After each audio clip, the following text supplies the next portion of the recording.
پاکستان اس لیے نہیں بنایا گیا تھا کہ جاگیرداروں کی جاگیرداریاں محفوظ ہو جائیں. پاکستان اس لیے تو نہیں بنایا گیا تھا.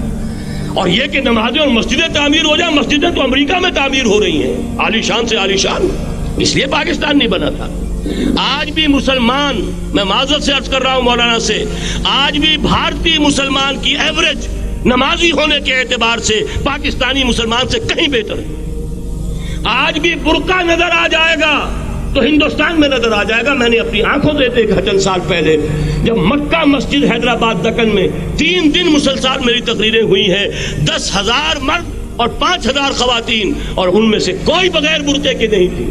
ایک سیلاب نظر آ رہا تھا برقعوں کا کہ جب جلسہ ختم ہوا ہے رات کے 12 بجے 3 دن تک متواتر. یہاں کہاں نظر آئے گا برقع آپ کو؟ یہاں تو جس کے بعد 2 پیسے ہو گئے اس نے سب سے پہلے برقع اتار کے پھینک دیا. معلوم اچھی طرح سمجھ لیجئے یہ چیزیں تو وہاں زیادہ ہیں یہاں کی نسبت. اصل ضرورت تھی کہ یہاں اس نظام کو قائم کیا جائے، وہ نظام عدل اجتماعی، وہ جس میں حریت ہو، جس میں عام آدمی بھی خلیفہ وقت کو ٹوک سکے. یہ کرتا کیسے بن گیا؟ ایک خاتون بھی کھڑی ہو کر دامن پکڑ لے، عمر تمہیں کیا حق ہے کہ ہمارے مہر کے اوپر پابندی لگا رہے ہو، جبکہ اللہ نے نہیں لگائی. اور عمر نے کہا آج ایک بڑھیا نے وہ اب عمر کو دین سکھایا، آرڈیننس واپس. حضرت سعد بن ابی وقاص رضی اللہ تعالی عنہ جو فاتح ایران تھے، وہ گورنر ایسے ہی نہیں بن گئے تھے ریوڑیاں بٹی ہو اور گورنری مل گئی ہو. وہ تو خود فاتح تھے ایران کے، اس لیے گورنر تھے. صرف ایک پرچہ پہنچا ہے بارگاہ خلافت میں، حضرت عمر فاروق کے پاس انفارمیشن آئی سعد نے اپنے گھر کے باہر ڈیوڑی بنا لی ہے اور ایک دربان کھڑا کر دیا ہے. حضرت بلال کو بھیجا ہے رقعہ دے کر، اور یہ حکم تھا کہ بلال پہلے تو جاتے ہی ڈیوڑی میں آگ لگا دینا، پھر یہ رقعہ دینا میرا. اور رقعے میں لکھا ہوا تھا اے سعد، لوگوں کو ان کی ماں نے آزاد جانا تھا، تم نے انہیں اپنا غلام کب سے بنا لیا ہے. یہ دربان کھڑے کر دیا اپنے آگے. وہ حریت، وہ مساوات کہ جا رہا ہو خلیفہ وقت اور چارج لینے جا رہا ہے بیت المقدس کا، کوئی ذاتی علاج کے لیے نہیں جا رہا، سیر و سیاحت کے لیے نہیں جا رہا، چارج لینے کے لیے بالکل سرکاری وزٹ ہے، آفیشل وزٹ ہے، اسٹیٹ وزٹ ہے. اور حال کیا ہے؟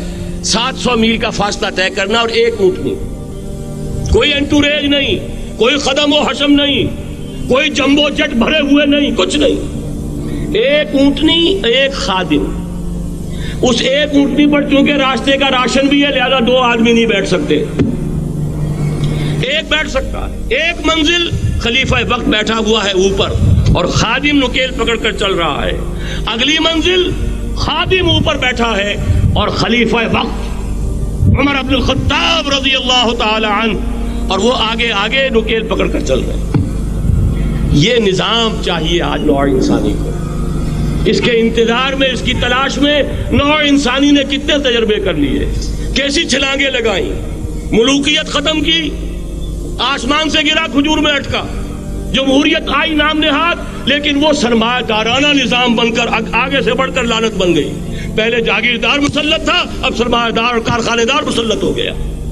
اس سے نکلنے کے لیے زور لگایا، کمیونزم کی طرف گئے، چھلانگ لگائی، اب ایک پارٹی ڈکٹیٹر بن کر بیٹھ گئی. انسان رست از یک بنتا افتاد در بندے دیگر، ایک چیز سے غلامی سے نجات پاتا ہے دوسری میں پھنس جاتا ہے. اور کیوں؟ کہ وہ نظام عدل اجتماعی جو محمد عربی کو دے کر بھیجا گیا تھا، اس کے کسٹوڈین سوئے ہوئے، اس کے کسٹوڈینز کو اندازہ ہی نہیں. یہ نسخہ تو ہمارے پاس تھا، ہمیں عمل کرنا تھا اور دنیا کے سامنے پیش کرنا تھا. پاکستان بنایا اس لیے گیا تھا کہ ہم اس کا ایک نمونہ دنیا کے سامنے پیش کریں گے. قائد اعظم نے فرمایا تھا کہ ہم یہ چاہتے ہیں کہ پاکستان کی صورت میں عہد حاضر میں اسلام کے اصول حریت و اخوت و مساوات کا ایک نمونہ قائم کر کے دکھائیں. کہاں ہے وہ؟ بھٹک گئے.